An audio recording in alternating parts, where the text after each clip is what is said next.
हरे कृष्णा। तो आप सभी का स्वागत है। पिछले हफ्ते हमने भगवत गीता कंप्लीट करी और आज हम भागवतम जो है श्रीमद् भागवतम हम शुरू करने जा रहे हैं। श्रीमद् भागवतम में 12 स्कंद है और ये जो मेरे हाथ में एक बुक दिख रही है आपको, ये एक स्कंद है 1। और कुछ स्कंद ऐसे हैं जिसमें 3 या 4 पार्ट्स भी हैं, 2 या 3 या 4 पार्ट्स भी। जैसे 10वां स्कंद, उसमें 4 पार्ट्स हैं। तो और कुल भागवतम में 18,000 श्लोक हैं। भगवत गीता में कितने श्लोक हैं, किसी को याद है? भगवत गीता में 700 श्लोक हैं, 700। और भगवत गीता में हमने क्या सीखा हमने भगवत गीता में? सबसे पहले ये सीखा कि हम कौन हैं। मुख्य पांच टॉपिक्स बताए गए भगवत गीता में। वो कौन कौन से थे, किसी को याद है? ज्ञान योग, भक्ति योग, कर्म योग। 5 मुख्य टॉपिक्स। हम क्या हैं?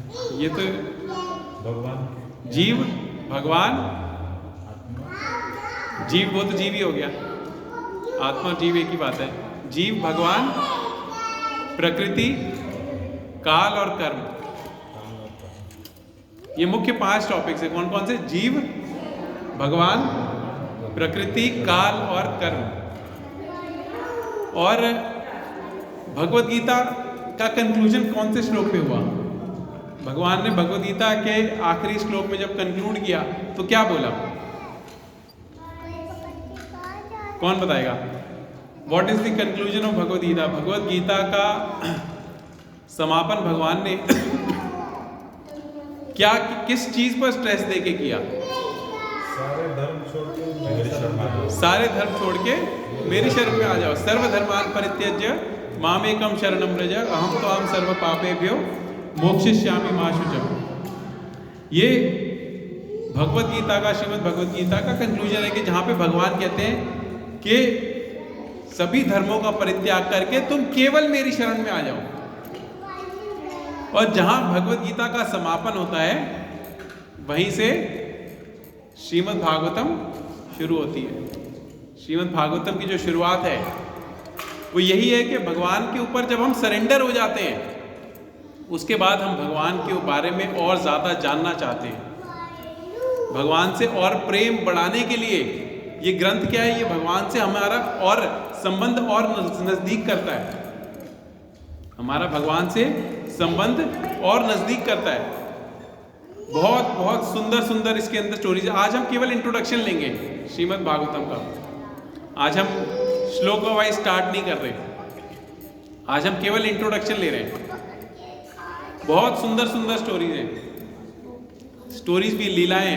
भगवत गीता क्या है? भगवत गीता है भगवान की वाणी, जो भगवान ने बोला। और श्रीमद् भागवतम क्या है? किया, जो भगवान ने किया, भगवान ने जो किया, भगवान की क्रियाएं, भगवान की लीलाएं, भगवान की पास टाइम्स। और चैतन्य चरितामृत है भगवान का मन। इसलिए वो, क्योंकि भगवान का मन सबसे गूढ़ है, इसलिए चैतन्य चरितामृत जो है श्रीमद् भागवतम से भी एक लेवल ऊपर है। भगवत गीता को प्रभुपाद कहते थे this is a graduate study, graduation है। Srimad Bhagavatam is post graduation और चैतन्य चरितामृत इज PhD। तो बहुत सुंदर सुंदर भगवान की अलग अलग जो अवतारों में लीलाएं हैं। जो परीक्षित को सुनाई थी वो यही है। सुखदेव गोस्वामी ने जो परीक्षित महाराज को सुनाई थी वो ये है, वो श्रीमद् भागवतम। बहुत बहुत अच्छी लीलाएं मिलेंगी आपको इसमें। नरसिम्ह देव की, भगवान के जितने भी अवतार हैं सभी इसके अंदर मेंशन्ड है। चैतन्य महाप्रभु का भी अवतार इसके अंदर मेंशन्ड है श्रीमद् भागवतम में 11वें स्कंद में। तो ये तो बहुत पहले लिखी होगी चैतन्य महाप्रभु, तो भी 14वीं सेंचुरी में होती है। ये तो बहुत पहले लिखी हुई है। ये लिखी हुई है कलयुग और द्वापर के अंत में, कलयुग की स्टार्टिंग में, बॉर्डर पे। और भगवान चैतन्य महाप्रभु तो अभी 500 साल पहले आए हैं। 14वीं सेंचुरी में चैतन्य महाप्रभु तो आज से 500 साल पहले हैं और ये 5000 साल पहले लिखी गई थी। वैसे ही भगवान बुद्ध का भी है इसमें। भगवान बुद्ध लगभग 2500 कुछ साल पहले आए हैं, लेकिन इसके अंदर भगवान बुद्ध का भगवान के बुद्ध अवतार का भी वर्णन है। वो तो छोड़ो, कल की अवतार जो अभी हुआ भी नहीं है उसका भी वर्णन है इसके अंदर। तो इसके अंदर सारी फ्यूचर प्रेडिक्शंस हैं जो कि ऑलरेडी ट्रू हो चुकी हैं। बहुत सारी ऐसी फ्यूचर प्रेडिक्शंस जब ये लिखी गई, जब इसकी रचना हुई, चीजें तो हुई बाद में, चैतन्य महाप्रभु आए बाद में, भगवान बुद्ध के रूप में आए बाद में, ये तो इसके अंदर ऑलरेडी मेंशन्ड है। ओरिजिनल जैसे भगवान को जो ज्ञान दे करके उसको समाप्त कर दिया, उसको कंपाइल किसने किया? गीता। आज हम सब कुछ कवर करेंगे इसके अंदर, आज हम सब कुछ, इसलिए हमने आज की क्लास को इंट्रोडक्शन क्लास रखा है। बहुत अच्छी अच्छी लीलाएं हैं, जैसे नरसिम्हदेव और प्रहलाद महाराज का सबसे इंपॉर्टेंट इंस्ट्रक्शन क्या है, कौन बताएगा? प्रहलाद महाराज ने जो सबसे जरूरी इंस्ट्रक्शन दिया, क्या बताया? हर चीज में भगवान है, हर चीज में भगवान है, हर चीज में भगवान है, हम पे भी भगवान है, हर चीज में रूप में भगवान है। ये तो एक इंस्ट्रक्शन था, लेकिन हमारे लिए क्या इंस्ट्रक्शन बताया?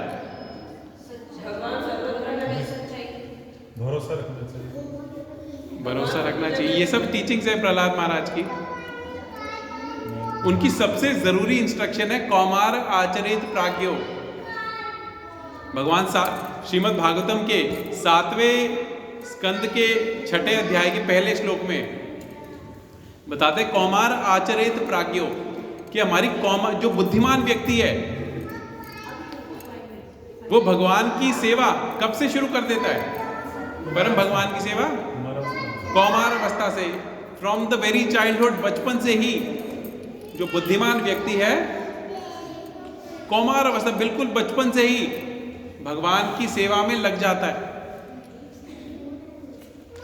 ये मनुष्य जन्म बहुत दुर्लभ है, ये उन्होंने बताया है, मनुष्य जन्म बहुत दुर्लभ है और टेम्पररी भी है। कोई फर्क नहीं है किसी और योनि में और हम में। क्या फर्क है कि हम इस योनि को यूटिलाइज कर सकते हैं भगवान की सेवा में, भगवान की सेवा में, और फिर इस टेम्पररी बॉडी में भी जो जिसका कोई अर्थ नहीं है, बहुत टेम्पररी है, इसमें भी अर्थ निकल आएगा। जो उसका रियल मीनिंग है हमारे ह्यूमन लाइफ का, ह्यूमन पर्पस, ह्यूमन लाइफ का जो हमारा रियल पर्पस है वो भी हमें मिल जाएगा।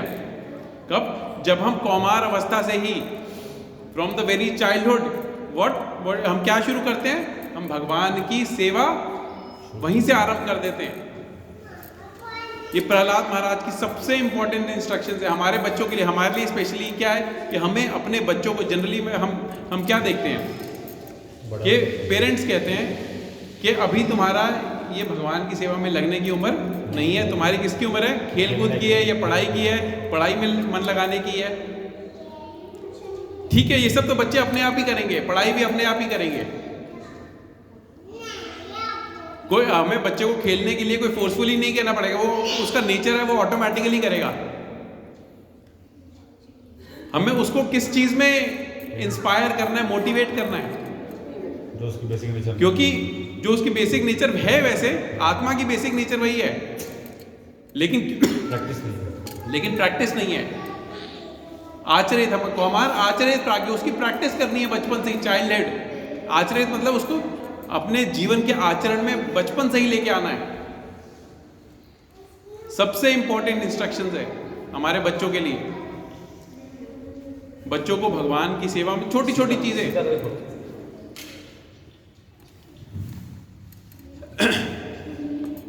नारद मुनि और व्यासदेव का इसमें कॉन्वर्सेशन आता है, कुंती महारानी की टीचिंग्स आती है, अजामिल कथा आती है श्रीमद् भागवतम में, जो बहुत सुंदर कथा है जिसमें हमें बहुत इंपॉर्टेंट टीचिंग्स पता लगती है।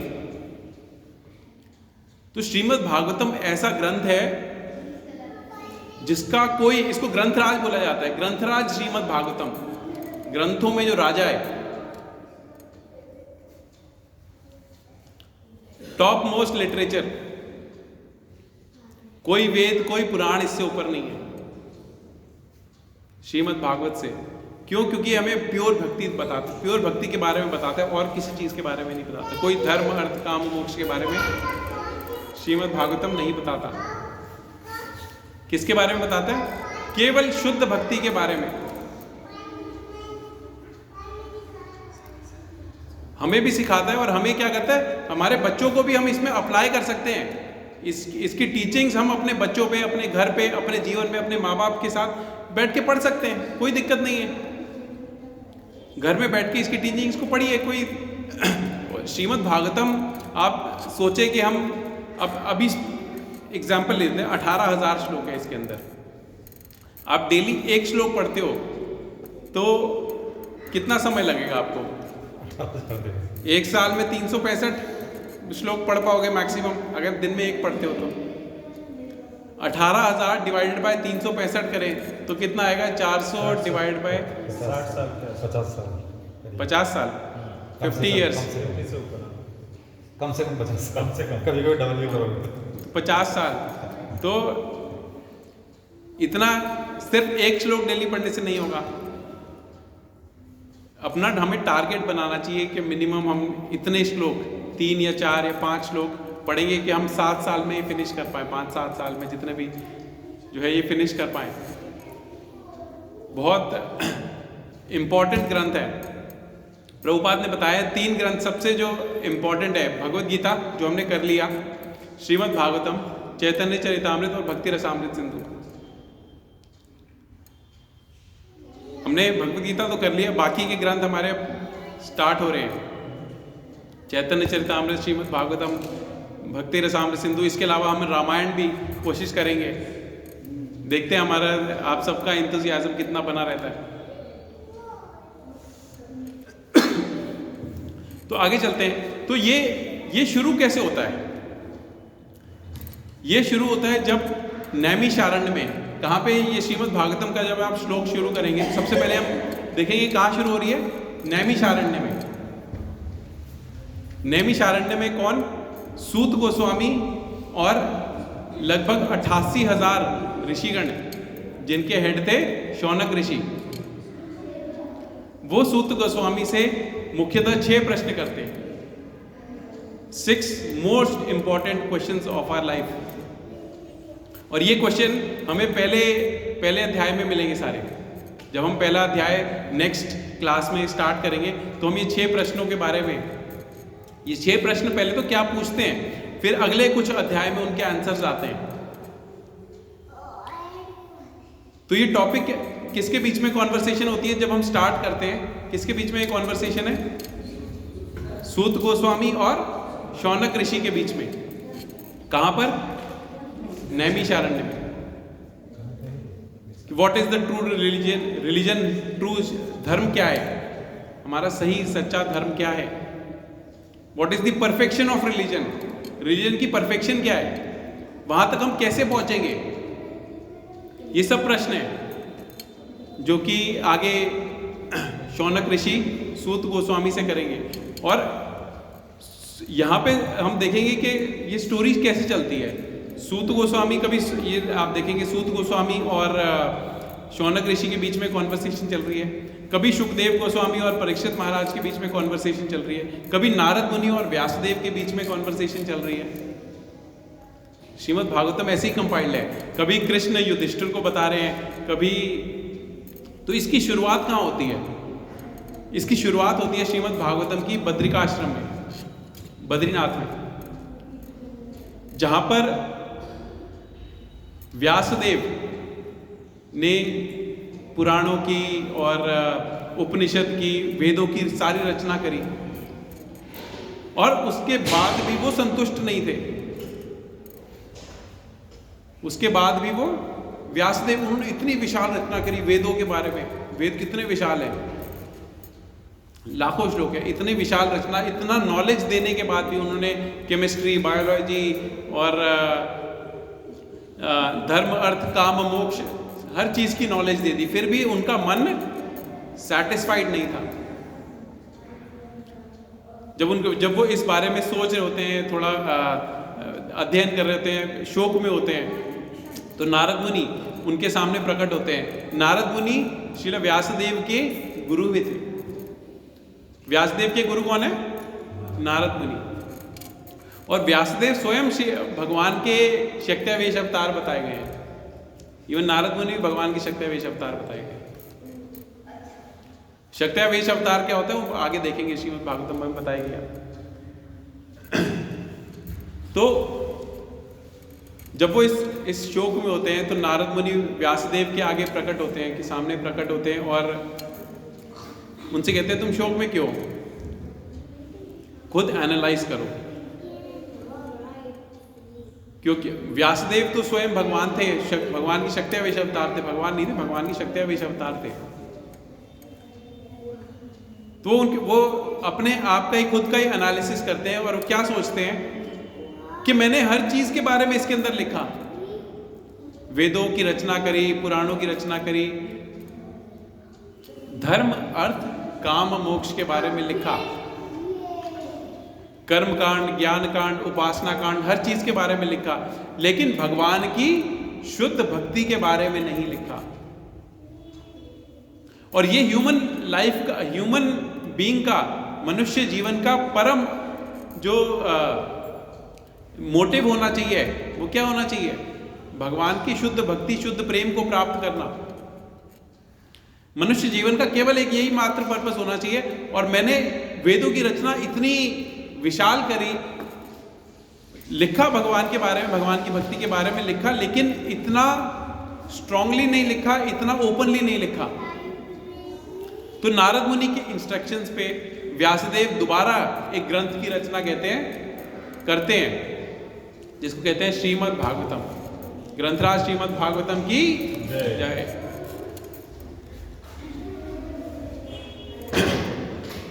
तो अब ये किसके बीच में कॉन्वर्सेशन हो रही है, नारद मुनि और व्यासदेव। तो व्यास जो श्रीमद् भागवतम के कंपाइलर हैं, श्रीमद् भागवतम को किसने कंपाइल किया है, श्रीमद् भागवतम को कंपाइल किया है श्रील व्यासदेव ने। जो श्रीमद् भागवतम की रचना करने वाले हैं वो है कौन है, व्यासदेव। और व्यासदेव के पुत्र हैं शुकदेव गोस्वामी। पुत्र थे उनके, व्यासदेव के पुत्र थे कौन, शुकदेव गोस्वामी। जब परीक्षित महाराज एक दिन शिकार पे होते हैं, पूरी पृथ्वी का राज उन्हीं के अंडर होता है, पूरी पृथ्वी का राज उन्हीं के अंडर होता है। हरे कृष्ण, हरे कृष्ण। बैठ जाइए, बस सेटल डाउन हो जाइए।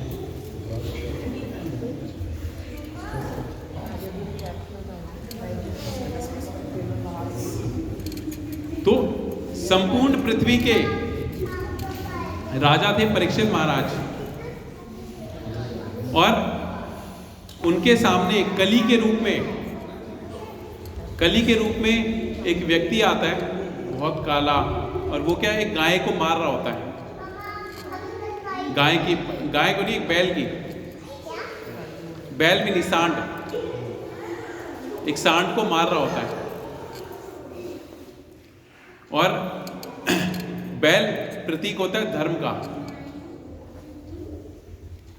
जब वो उसको मार रहा होता है तो जो परीक्षित महाराज हैं, उस जो कली का रिप्रेजेंटेटिव था उसके पास जाते हैं और उसको मारने के लिए अपनी तलवार निकालते हैं। उनसे क्षमा मांगता है कि वो कहते हैं तुम यहाँ से कहीं दूर चले जाओ। कलयुग कहता है किससे, परीक्षित महाराज से, कि मैं कहाँ जाऊँ, मेरे पास कोई जाने की जगह नहीं है, आप मुझे बताइए कि मैं कहाँ जाऊँ। वो कहता है ठीक है, मैं तुम्हें 4 ऑप्शंस देता हूँ, तुम इन 4 जगह पे रह सकते हो। वो 4 जगह कौन सी थी? एक तो सोना, गोल्ड, सोना नहीं था, जुआ, जहाँ पे मदिरापान होता है, जुआ खेला जाता है, जहाँ पे जुआ खेला जाता है, जहाँ पे व्यभिचार होता है, और इंटॉक्सिकेशन, गैम्बलिंग, मीट ईटिंग, और परस्त्री संबंध, जहाँ पे ये 4 चीजें होती है, तुम इन 4 जगह पे रह सकते हो। तो वो कहते हैं मैं कहाँ रहूंगा, पूरे पृथ्वी के पर आपने ऐसी कोई जगह छोड़ी ही नहीं है। कलयुग परीक्षित महाराज से कह रहा है कि आपने पूरी पृथ्वी पर ऐसी कोई जगह नहीं छोड़ी, आपके राज्य में ऐसा हो ही नहीं सकता, तो मुझे कोई एक और ऐसी जगह रही जहां पे मैं रह सकता हूं। और परीक्षित महाराज क्या कहते हैं, ठीक है तुम सोने में रह सकते हो, गोल्ड में। तो जैसे उन्होंने सोने का मुकुट पहना होता है परीक्षित महाराज में, और उसी समय कली मुकुट में प्रवेश कर जाता है और परीक्षित महाराज को पता भी नहीं चलता। तो परीक्षित महाराज शिकार पर निकले होते हैं और वहां पर उनको बहुत प्यास लगती है, बहुत थक जाते हैं। इतनी प्यास लगती है कि वो एक आश्रम में जाते हैं, ऋषि के आश्रम में जाते हैं, और ऋषि जो है उस समय ध्यान में होता है। बोलते हैं हमें प्यास लगी है, वो सुनता नहीं क्योंकि ध्यान में था, वो सुन ही नहीं रहा था। तो उसके गले में क्या करते हैं, एक सांप डाल देते हैं, गुस्से में आके, क्रोध में आके।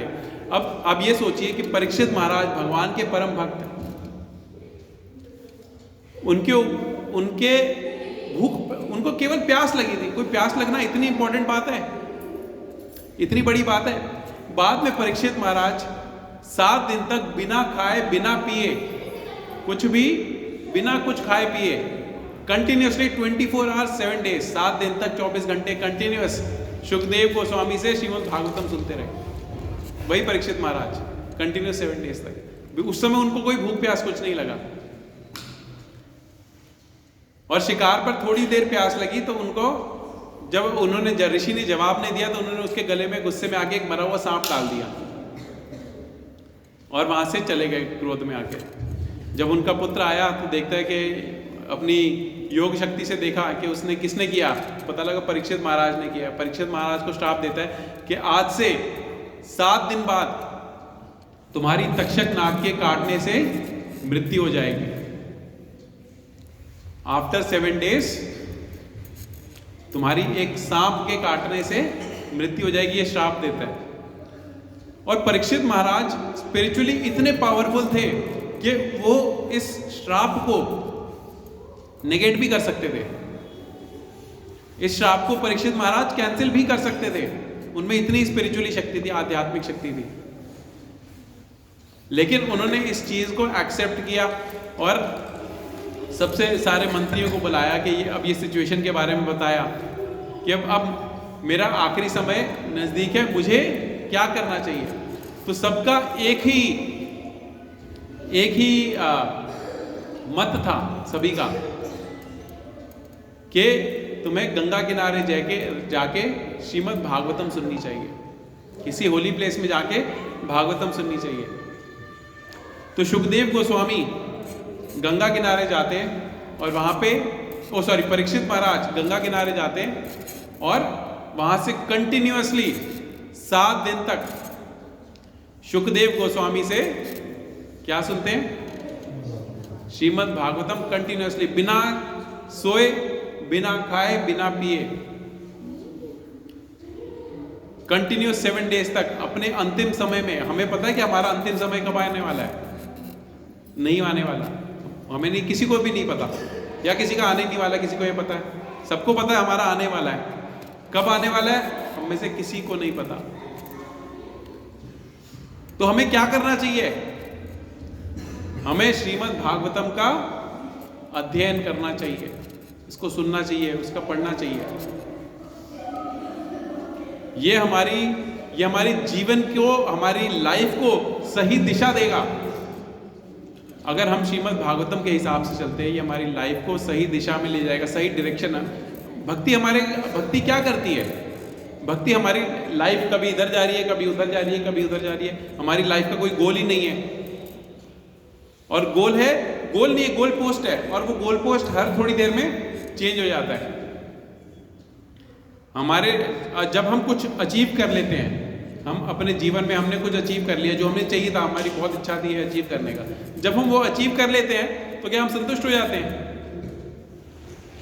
क्या हम संतुष्ट होते हैं? नहीं, हमें उसके बाद वो गोल पोस्ट हमने चेंज कर दिया। अब हमें पहले हम एसोसिएट थे, फिर हम सीनियर एसोसिएट बन गए, ऑफिस की बात कर रहा हूँ, फिर उसके बाद हमें मैनेजर बनना है, फिर सीनियर मैनेजर बनना है, फिर डायरेक्टर बनना है, फिर ये बनना है, फिर वो बनना है, वीपी बनना है। तो हम अपना गोल पोस्ट चेंज करते रहते हैं। किसी का बिजनेस है जो 1 लाख रुपए महीना कमाता है उसको धीरे धीरे 2 लाख तक पहुंचना है, फिर 10 लाख तक पहुंचना है। जो 10 लाख कमाता है उसको 1 करोड़ तक पहुंचना है, जो 1 करोड़ कमाता है उसको 10 करोड़ तक पहुंचना है, जो 10 करोड़ कमाता है उसको 100 करोड़ तक पहुंचना है। जो वो कमाता है उसकी कोई लिमिट ही नहीं है। क्या क्या अंबानी जी सेटिस्फाइड हैं अपने, उन्होंने कमा लिया? नहीं, वो और बढ़ाना चाहते हैं हमने बिजनेस एम्पायर को। जबकि अगर वो डेली भी बिना कुछ काम किए हाथ से काम करना बंद कर दे सब कुछ, अगर वो डेली 1 करोड़ रुपए भी खर्च करते हैं, उनकी लाइफ तक कुछ वो खत्म नहीं होने वाला। और हमारे लिए तो हम 1 करोड़ रुपए अगर कमा ले तो वो कहेंगे ओ हमने क्या कमा लिया। तो कहने का मतलब यह है कि हम सेटिस्फाइड हो ही नहीं सकते। हमारा अंत समय कब आएगा हमें पता नहीं लगता, पता नहीं है। तो भक्ति क्या करती है? भक्ति हमारे जीवन को, हमारी लाइफ को एक सही दिशा देती है, सही डायरेक्शन देती है। जो मनुष्य जीवन का रियल पर्पस है, भगवान तक पहुंचना, भगवान का प्रेम प्राप्त करना, वो हमें कैसे मिलेगा, वो श्रीमद् भागवतम बताती है।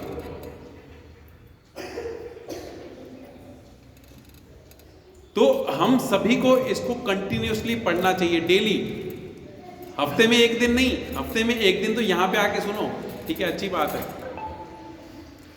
लेकिन डेली हमें इसका, और सिर्फ पढ़ना नहीं है, पढ़ने का मतलब अध्ययन करना है, हमें इसका डेली अध्ययन करना चाहिए। और फिर ये कॉन्वर्सेशन कौन किसको सुना रहा है? पहले व्यासदेव उसको कंपाइल कर रहे हैं। व्यासदेव से सुखदेव गोस्वामी ने सुनी, सुखदेव गोस्वामी से परीक्षित महाराज ने सुनी, और जब सुखदेव गोस्वामी गंगा किनारे, और ये कहां पे सुनाई? शुक्रताल, किसी को पता है? शुक्रताल पता है कहां पे? मुजफ्फरनगर से थोड़ा सा पहले पड़ता है, मुजफ्फरनगर के पास, बहुत दूर नहीं है यहां से। वहां पे एक जगह है शुक्रताल, वहां पे गंगा किनारे बैठ के सुखदेव गोस्वामी ने, और कोई माइक नहीं, कुछ नहीं, और वहां पे कितने हजारों ऋषि मुनि वो सुन रहे हैं। और उन ऋषि मुनियों में कौन थे? सूत गोस्वामी भी थे। परीक्षित महाराज तो सुना ही रहे हैं। से कोई पिक्चर है, ये सुखदेव गोस्वामी दिखाई दे रही है सबको? सुखदेव गोस्वामी परीक्षित महाराज को सुना रहे हैं, और हजारों ऋषिगण नीचे बैठे हुए हैं साथ में, दूर दूर तक, और कोई माइक नहीं है वहां पे। हम यहाँ पे कितने जने, मुश्किल से 25-30, और हमें यहाँ पे माइक की जरूरत पड़ रही है, वहां पे कोई माइक नहीं, कुछ नहीं, ऐसे ही उनको सुना रहे हैं। और उनके बीच में कौन थे? उनके बीच में थे सूत गोस्वामी। और सूत गोस्वामी श्रीमद् भागवतम दोबारा सुनाते हैं। कहां पर? ये कहां पे शुरू हुई थी श्रीमद् भागवतम का पहला श्लोक? नैमिषारण्य में। श्रीमद् भागवतम शुरू कहां से हो रही है? जब हम पहला श्लोक पढ़ेंगे, शौनक आदि ऋषि सूत गोस्वामी से 6 प्रश्न करते हैं। तो ये कॉन्वर्सेशन अब शुरू होती है सूत गोस्वामी, और जब आप पढ़ेंगे ना तो आपको हो सकता है कंफ्यूजन हो जाए कि कभी यहाँ पे सूत गोस्वामी बोल रहे हैं, कभी शौनक ऋषि बोल रहे हैं, कभी व्यासदेव बोल रहे हैं, कभी परीक्षित महाराज बोल रहे हैं, कभी नारद मुनि बोल रहे हैं। तो इसलिए हमें इसको समझना जरूरी है कि ये बातें किसके बीच में चल रही है, नहीं तो हमें कंफ्यूजन नहीं। भगवत गीता में कौन बोल रहा है? भगवान कृष्ण बोल रहे हैं, अर्जुन को सुना रहे हैं। अर्जुन बीच बीच में भगवान से प्रश्न कर रहा है, यही कॉन्वर्सेशन चल रही है, कोई और नहीं है। लेकिन श्रीमद् भागवतम में आप देखेंगे कभी भगवान कृष्ण उद्धव को ज्ञान दे रहे हैं, कभी कुंती महारानी अपनी शिक्षाएं, कुंती महारानी की शिक्षाएं आ रही हैं, कभी और कौन, बहुत सारी हैं, इसमें बहुत सारी स्टोरीज आएंगी। तो ये इसका मुख्य जो स्ट्रक्चर है, इसका इन 3 जगह पे चलता है। पहला बद्रिकाश्रम में, इसकी स्टार्ट कहाँ हुई भागवतम की? बद्रिकाश्रम में, फिर शुक्रताल में, और फिर तीसरा नैमिषारण्य में। उसके बाद ये सारी स्टोरीज पुरानी भगवान की, नरसिंह देव की, सतयुग, त्रेता युग, द्वापर युग, हर जगह की स्टोरीज आएंगी इसके अंदर।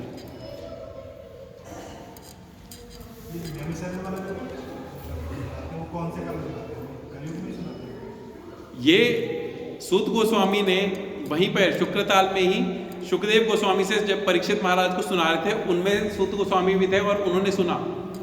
और उसके कुछ ही समय बाद जब सूत गोस्वामी भ्रमण पर थे तो शौनक आदि ऋषि वहाँ पे इकट्ठा होते हैं, और जब हम कहीं पे भी इकट्ठा होते हैं, कोई हमें सीनियर भक्त मिलता है तो हमें उससे श्रवण करना चाहिए, उससे सुनना चाहिए।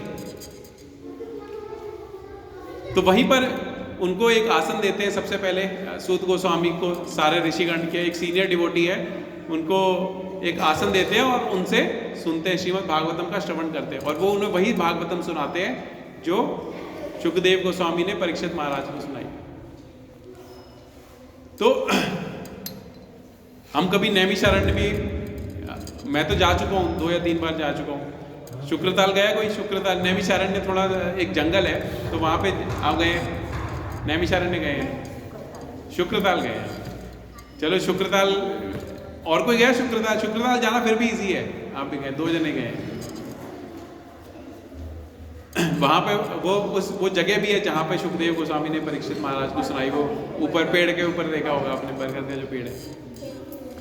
तो ये हम जब सुनते हैं, हम जब भी किसी भी सीनियर डिवोटी हमारे पास आता है हमारे से, तो उसकी सबसे बड़ी सेवा क्या है? कोई शुद्ध भक्त आता है हमारे सामने, उसकी सबसे, बाकी उसकी वाणी से, वपु से सेवा हमें करनी चाहिए, लेकिन उसकी सबसे सुंदर सेवा है, सबसे अच्छी सेवा है उनसे श्रवण करना। और वही शौनक आदि ऋषि ने सूत गोस्वामी से श्रवण करके किया श्रीमद् भागवतम का। फिर इसमें मैंने क्या बताया था, कितने स्कंद हैं? 18 नहीं 12, टोटल 18 बुक्स हो जाती हैं। कि जैसे ये फर्स्ट कैंटो है, पहला स्कंद है, ये केवल एक ही है, लेकिन कुछ कुछ स्कंद ऐसे हैं जिनमें 4 पार्ट्स भी हैं।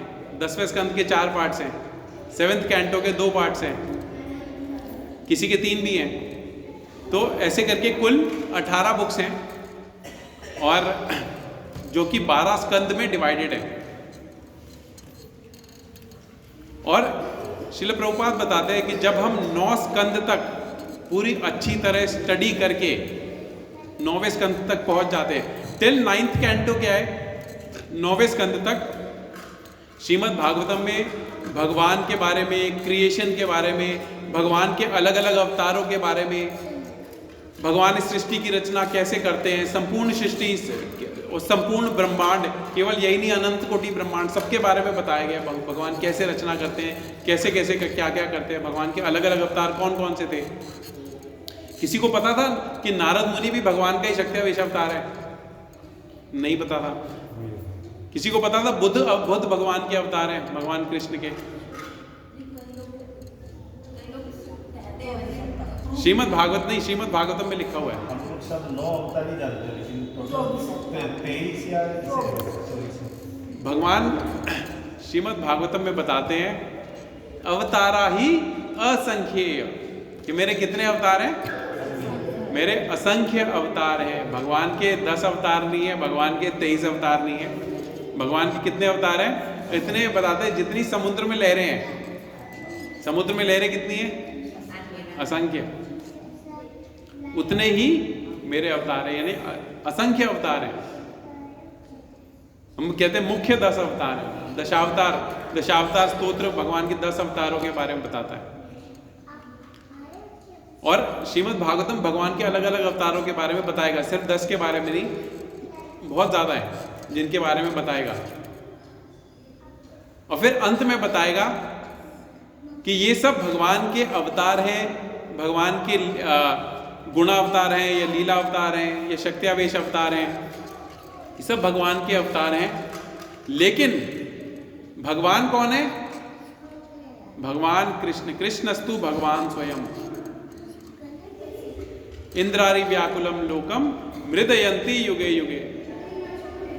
कि मैंने अभी तक ये सारे जो अवतारों के बारे में बताया, भगवान राम के अवतार के बारे में बताया, भगवान नरसिंह के अवतार के बारे में बताया, जितने भी बलराम के अवतार के बारे में बताया, तो ये जितने भी अवतार हैं ये सब भगवान के अंश हैं या अंशों के अंश हैं या भगवान की लीलाएं हैं, लीलाओं की लीलाएं। लेकिन भगवान कौन है? भगवान कृष्णस्तु भगवान स्वयं, भगवान कृष्ण है। ये क्लियरली श्रीमद् भागवतम बताती है। पहले स्कंद के 3 अध्याय के 26वें श्लोक में, 26वें और से 28वें श्लोक में क्लियरली बताया गया कि भगवान केवल कृष्ण है। तो जब हम ये पहले 9 स्कंद तक धीरे धीरे स्टडी करके पहुंचते हैं, तब हमें श्रीमद् भागवतम के 10वें स्कंद का अध्ययन करना चाहिए। हम जनरली क्या देखते हैं कि लोग डायरेक्टली भगवान के श्रीमद् भागवतम के 10वें स्कंद तक पहुंच जाते हैं। नहीं, हमें प्रभुपाद बताते हैं धीरे धीरे पहुंचना चाहिए। 10th लिखी जिस हिसाब से हुई है, हम डायरेक्ट वहां तक नहीं पहुंचना चाहिए, नहीं तो हम उसको गलत इंटरप्रेट करेंगे। 10वें स्कंद में भगवान की अलग अलग लीलाएं हैं। ब्रह्म विमोहन लीला, भगवान की इस अवतार में, कृष्ण अवतार में जितनी भी लीलाएं थी वो श्रीमद् भागवतम के 10वें स्कंद में बताई गई है। भगवान के जन्म से लेकर, यानी इस जगह पर अर्थ पे अवतार से लेकर भगवान के वापस अपने धाम जाने तक जितनी भी लीलाएं हैं, जिसमें से सबसे गोपनीय लीला है जो भगवान ने अब गोपियों के साथ करी, उन लीलाओं के तक हमें डायरेक्टली नहीं पहुंचना चाहिए। जब प्रभुपाद बताते हैं, जब हम 9वें स्कंद तक स्लोली धीरे धीरे पढ़ के पहुंच जाएंगे, उसके बाद हमें 10वें स्कंद का अध्ययन करना चाहिए। 9th canto you will be a pure devotee, आप शुद्ध भक्त बन जाओगे 9वें स्कंद तक पहुंचते पहुंचते। उसके बाद हमें 10वें स्कंद पे पहुंचना चाहिए, 10वें स्कंद को पढ़ना चाहिए। नहीं तो ये जो 7 दिन की भागवत कथा होती है, ये डायरेक्टली थोड़ी सी भगवान की लीलाओं के बारे में बताते हैं, रासलीला के बारे में बताते हैं, सब लोग नाचते गाते हैं, इसमें कोई शुद्ध भक्त बनता है? किसने 7 दिन की भागवत सुनी है? कोई शुद्ध भक्त बनता है उससे? नहीं बनता। आपने बहुत सुनी है ना, उससे शुद्ध भक्त बनते हैं? नहीं बनते। 9वें स्कंद तक हमें धीरे धीरे स्टडी करके पहुंचना चाहिए, उसके बाद हमें 10वें स्कंद का अध्ययन करना चाहिए। नहीं तो हम भगवान को यही कहेंगे कि तुम करो तो रासलीला, हम करें तो कैरेक्टर ढीला। हमें पता लग जाएगा कि हाँ, इस मनुष्य जीवन का पर्पस क्या है, भगवान कौन है, भगवान से हमारा क्या रिलेशन है। तो हम धीरे धीरे इसको स्टडी करते हुए आगे बढ़ेंगे। ठीक है? ओके, तो ओके 1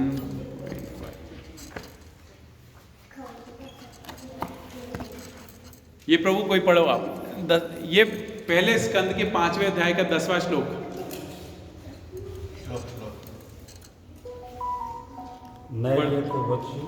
केवल इंग्लिश केवल ट्रांसलेशन पढ़ लो। Translation. Those words which do not describe the glories of the Lord, who alone can sanctify the atmosphere of the ये माइक ले लो, universe. शुरू से पढ़ो। Whole word which do not describe the glories of the Lord, who alone can sanctify the atmosphere of the whole universe, are considered by saintly person to be like a place of pilgrims for crows. Since the all perfect persons are inhabitants of the transcendental abode, they do not derive any pleasure there. इधर दे दो।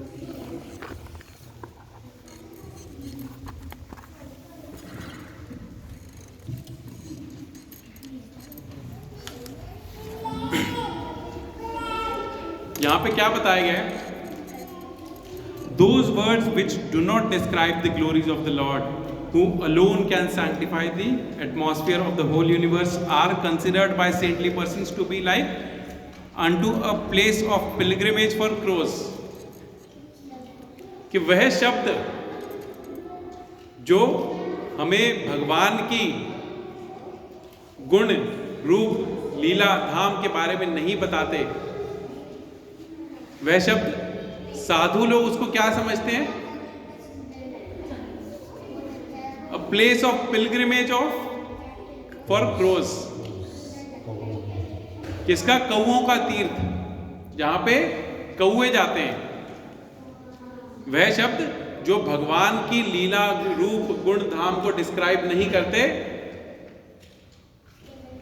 वो कैसे हैं? कौओं के तीर्थ के समान है। कौआ कहां जा बैठता है? कौआ कहां जाता है? कौआ गंदगी में जाता है।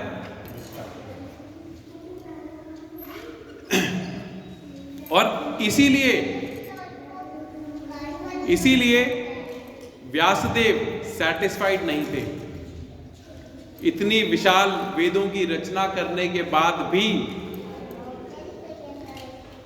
वेदों, उपनिषद, पुराण, इन सब की रचना करने के बाद भी व्यासदेव स्वयं जिन्होंने रचना करी, वो खुद भी सैटिस्फाइड नहीं है कि मैंने क्या कर दिया। मैंने तो जनरल पॉपुलेशन को भटका दिया। मैंने किस लिए कर लिखी थी, कंपाइल किए थे वेदों को? किस लिए कंपाइल किया था? वेदों को मैंने इसलिए कंपाइल किया था कि कलयुग में लोगों को हेल्प करेगा भगवान के धाम तक वापस जाने के लिए। लेकिन मैंने तो इसमें दुनिया भर की चीजें डाल दी। तो मैं अब व्यासदेव ने दोबारा एक ग्रंथ की रचना कर दी है जिसके कहते हैं श्रीमद् भागवतम।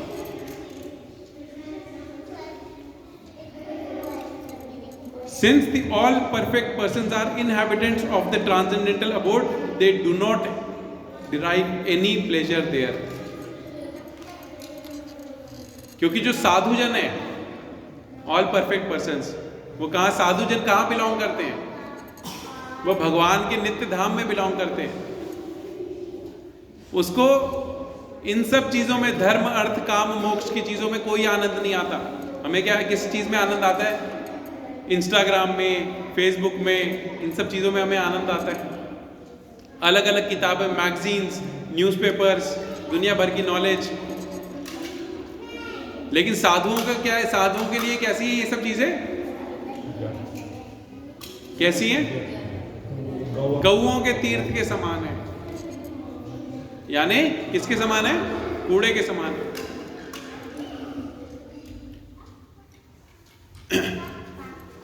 तो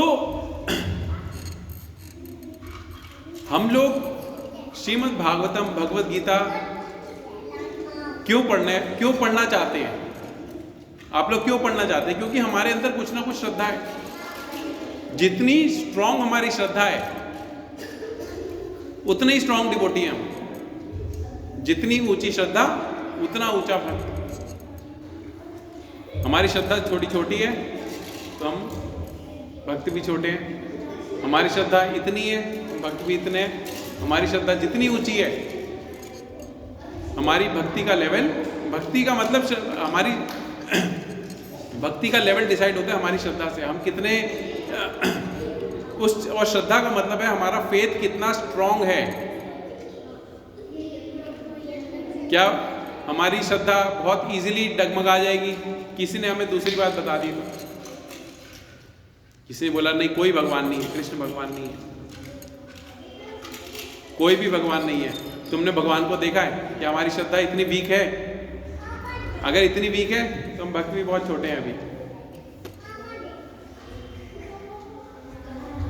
तो हमारी श्रद्धा जितनी ऊंची होगी, और श्रद्धा भक्ति में, भक्ति का लेवल श्रद्धा ही डिसाइड करती है।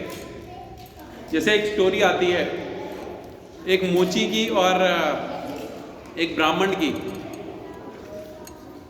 एक नारद मुनि एक बार एक भगवान से मिलने जा रहे होते हैं, भगवान विष्णु से मिलने जा रहे होते हैं। तो एक बरगद के पेड़ के नीचे एक मोची बैठा होता है। तो वो जाते जाते कहते, मोची को बोलता हुआ जाता है कि मैंने भगवान से मिलने जा रहा हूँ, तुम भगवान को क्या कहना चाहते हो? कहता है भगवान उनसे कहना कि मैं उनसे कब मिलूंगा, मेरे को उनके दर्शन कब होंगे। कहता है ठीक है। थोड़ी आगे जाता है, एक ब्राह्मण मिलता है। वो ब्राह्मण जो है उनसे सेम प्रश्न करते हैं, बताते हैं उनके बारे में कि मैं भगवान से मिलने जा रहा हूँ, तो उनसे क्या तुमको उनसे कुछ कहना चाहते हो, वो भी उनसे सेम चीज़ कहता है कि मैं उनसे कब मिलूँगा। तो नारद मुनि जब भगवान विष्णु के पास जाते हैं तो भगवान विष्णु उनसे क्या कहते हैं, उनके बारे में बताते हैं, वो मोची और ब्राह्मण के बारे में। तो भगवान कहते हैं उस मोची को कहना कि इस जन्म के बाद वो मेरे धाम वापस आ जाएगा, उसको मेरे दर्शन हो जाएंगे, ये उसका आखिरी जन्म है। और उस ब्राह्मण को कहते हैं कि मुझे नहीं पता वो कब आएगा। ब्राह्मण को ये कहना कि मुझे नहीं पता वो कब आएगा, उसको कितने जन्म लगेंगे। तो जब नीचे जाते हैं तो कहते हैं कि जाते जाते कहते हैं कि अगर वो तुमसे पूछे कि भगवान क्या कर रहे थे, तो कहना कि हाथी को सुई की नोक में से निकाल रहे थे। एक सुई की नोक में से किसको निकाल रहे थे? हाथी को निकाल रहे थे। तो नीचे आते हैं, पहले ब्राह्मण को मिलते हैं कि भगवान ने कहा मुझे नहीं पता कि तुम मेरे पास वापस कब आओगे। तो अच्छा, थोड़ा डाउट होता है ब्राह्मण को, कहते भगवान क्या कर रहे थे? भगवान सुई की नोक में से हाथी को निकाल रहे थे। ब्राह्मण कहते हैं यार झूठ बोल रहा है, तो कोई भगवान से मिलके नहीं आया। मोची भी यही बात होती है, वो कहता है कि तुम इस जन्म के बाद भगवान से मिलने जा रहे हो। कहता है अच्छा, तो भगवान उस समय कर क्या रहे थे? भगवान सुई की नोक में से हाथी को निकाल रहे थे। नारद मुनि कहते हैं मोची से, वो मोची उठ के नाचने लगे, अरे वाह मेरे भगवान कितने महान है। तो खुशी से झूम उठता है। तो नारद मुनि उस मोची से कहते हैं तुम्हें डाउट नहीं हुआ कि भगवान जो है सुई की नोक में से हाथी को निकाल रहे हैं, ऐसे कैसे पॉसिबल है? तो कहते हैं अच्छा, ये तुम बरगद का पेड़ देख रहे हो, इस एक बरगद के पेड़ के अंदर कितने सारे बरगद के पेड़ निकल सकते हैं? कितने बीज है इसके अंदर, हर बीज से बरगद का पेड़ निकल सकता है, बीज इतना सा है।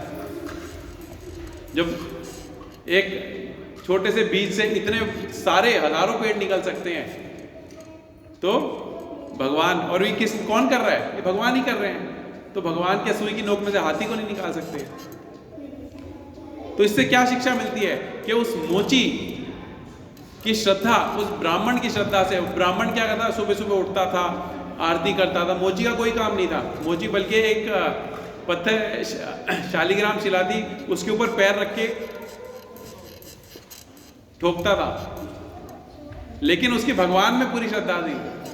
लेकिन ब्राह्मण सारे भक्ति के नियम फॉलो करता था, लेकिन उसकी श्रद्धा भगवान में कमजोर थी।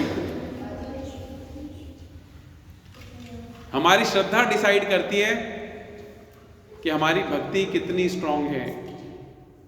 हमारी भक्ति का लेवल हमारी श्रद्धा डिसाइड करती है।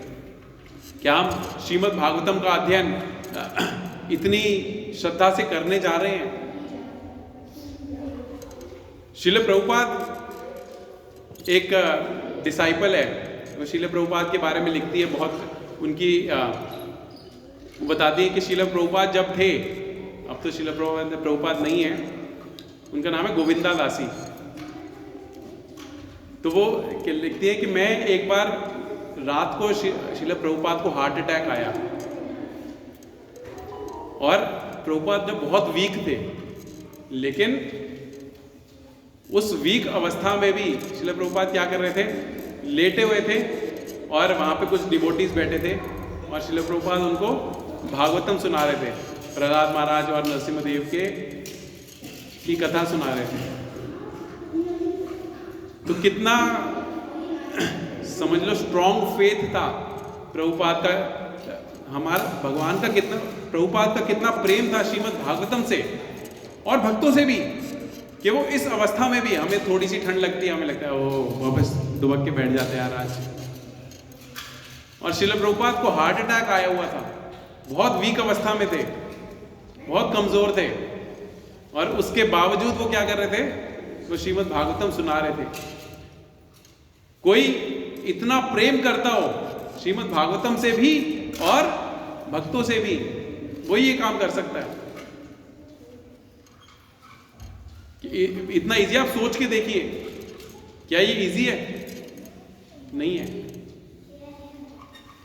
हम अपने गुरु की, शास्त्रों की, साधुओं की इंस्ट्रक्शंस को कितना फॉलो करते हैं। हम श्रीमद् भागवतम में जो इंस्ट्रक्शंस, पढ़ने का मतलब क्या है? पढ़ने का मतलब स्टडी करना, केवल रीडिंग करना नहीं। हमने आया, सुन लिया, उसको अपने जीवन में उतारना। उसकी इंस्ट्रक्शंस को हम अपने जीवन में उतार रहे हैं कि नहीं उतार रहे, हम उसको फॉलो कर भी रहे हैं या सिर्फ एक कान से सुना और दूसरे कान से निकाल के प्रसाद पाके जा रहे हैं। ये हमें केवल अपने लिए एनालाइज करना है, किसी दूसरे के लिए नहीं। हमें ये एनालाइज किसके लिए करना है? केवल अपने लिए। एक बार श्रीला प्रभुपाद पार्क में बैठे थे और न्यू जर्सी में, और प्रभुपाद श्रीमद् भागवतम की कथा सुना रहे थे और एक केचुआ उनके पास आया। तो ये वो उन्हीं में गोविंदा दासी की स्टोरी बता रहा हूँ। कहती मैं बहुत छोटी थी उस वक्त, I was a little girl, छोटी सी थी, और उस वक्त प्रभुपाद कथा कर रहे हैं और साथ में उनके एक केचुआ चलता हुआ आया। तो मैंने कहती मैंने बता दिया, मैंने प्रभुपाद को बोला कि प्रभुपाद एक वहाँ पे एक स्लग है, मतलब केचुआ चलता हुआ आपके पास आ रहा है। तो प्रभुपाद उनको इंस्ट्रक्शन देते हैं कि इसको हरे कृष्ण महामंत्र गा के सुनाओ। वो छोटी सी बच्ची थी। प्रभुपाद उसको इंस्ट्रक्शन देते कि हम हरे कृष्ण महामंत्र कर सकते हैं, हमारे अंदर ये भगवान ने शक्ति दी है, लेकिन ये चींटियाँ, ये कीड़े मकोड़े, ये जानवर, पेड़ पौधे, ये महामंत्र बोल नहीं सकते, लेकिन सुन ये भी सकते हैं। आत्मा सुन सकती है, इवन पेड़ पौधों की भी आत्मा तो सुन सकती है। तो हमें इनके आगे भी महामंत्र की चैंटिंग करनी चाहिए। तो बताती हैं कि अब तो वो बूढ़ी हो चुकी हैं कि मैं आज भी उस केचुओं को के आगे महामंत्र का बोलती हूँ। और ये बचपन की instruction, I took this as an instruction from Srila Prabhupada, कि प्रभुपाद ने मुझे इंस्ट्रक्शन दी है कि केचुओं को तुमने महामंत्र बोल के सुनाना है। उनका यही उनका उद्धार करने का तरीका है कि उनकी तुमने थोड़ी सी सुकृति डाल दी उनके अंदर, कि उनको आगे किसी जीवन में, किसी योनि में भक्ति करने का मौका मिलेगा। तो हम, और मतलब कहने का मतलब ये है कि उस डिवोटी ने, उस भक्त ने, छोटी सी भक्त ने उस इंस्ट्रक्शन को लाइफ टाइम लिया। हम लोग इसकी इंस्ट्रक्शंस को लाइफ टाइम ले रहे हैं, अपने जीवन में उतार रहे हैं कि नहीं उतार रहे। ठीक है, तो हम आज की कथा को हम यहीं पे विराम देते हैं। श्रीमद् भागवतम का जो पहला चैप्टर है, पहला अध्याय, हम अगली क्लास से शुरू करेंगे। तो किसी का कोई प्रश्न है आज की कथा से, आज की क्लास से? किसी का कोई प्रश्न? पढ़ने का क्या क्रम होना चाहिए? मतलब वेद, पुराण, भागवतम, या कैसे पढ़ना चाहिए? मतलब अध्ययन कैसे किसी व्यक्ति को करना चाहिए? भगवद गीता, फिर उसके बाद भागवतम, फिर चैतन्य चरितामृत, साथ ही साथ, और ज़रूरी नहीं है भागवतम और चैतन्य चरितामृत आप एक के बाद एक ही पढ़ेंगे, आप साथ साथ भी पढ़ सकते हैं। मैंने साथ साथ ही पढ़ी, मैं साथ साथ ही पढ़ रहा हूँ। भक्ति रसामृत सिंधु, ये मैंने श्रीमद् भागवतम से पहले ही फिनिश कर ली है। तो पढ़ने का जो क्रम है, basically Bhagavad Gita is the basic, जहाँ पे आपको भक्ति की बेसिक नॉलेज मिल जाएगी। उसके बाद आपको धीरे धीरे आगे बढ़ना चाहिए। ईशोपनिषद आप पढ़ सकते हैं। बहुत ज़्यादा वेद पुराण हमें पढ़ने की ज़रूरत नहीं है, ना हम बहुत ज़्यादा वेद पुराण पढ़ सकते हैं। वेदों में 4 लाख श्लोक है, हम कहाँ पढ़ेंगे? इम्पॉसिबल है मनुष्य जीवन के लिए पढ़ना। कंप्लीट वेदों का अध्ययन पॉसिबल ही नहीं है। और वेदों में घुमाया हुआ है, श्रीमद् भागवतम बताया गया है वेदों में कि पहले स्कंद में ही कि वेदों का पका हुआ फल है श्रीमद् भागवतम। निगम कल्प तरोर गलितम फलम शुक मुखाद अमृत द्रव्यम पिबत भागवतम रसम आलयम मुहुर अहो रसिका भुवि भावुकः। शेक बना निगम कल्पतरोर गलितम फलम, निगम यानी वेद, वेदों का हुआ जो पका हुआ फल है वो श्रीमद् भागवतम है। तो उसका एसेंस, वेदों का हमें एसेंस मिल गया इसके अंदर। हमें बहुत ज़्यादा वेद पढ़ने की ज़रूरत नहीं है, नाम उसके योग्य हैं, हमें समझ भी नहीं आएंगे जब उसका एसेंस आपको पका हुआ फल मिल गया। और जैसे एक तोता होता है, तोता जब किसी फल पे बीक मार देता है तो वो और मीठा हो जाता है। तो वैसे ही शुकदेव गोस्वामी, शुक को तोता भी कहते हैं, तोते को हम क्या कहते हैं? शुक, उसका हिंदी नाम है, एक और नाम है शुक। तो वैसे ही शुकदेव गोस्वामी के मुख से ये भागवतम निकली है तो और मीठी हो गई है। निगम कल्पतरोर गलितम फलम शुक मुखाद अमृत द्रव्यम पिबत भागवतम रसम आलयम। इस भागवत रस को पीने से, पिबत भागवतम रसम आलयम मुहुर अहो रसिका भुवि भावुकः। भावुक रसिक भक्त इसका क्या करते हैं? श्रवण करते हैं। तो अगर आपको रसिक भावुक भक्त बनना है तो श्रीमद् भागवतम का अध्ययन करो। बहुत ज़्यादा वेद पुराण ये सब पढ़ने की जरूरत नहीं है, उनका एसेंस इसके अंदर है। ठीक है, और किसी का कोई प्रश्न?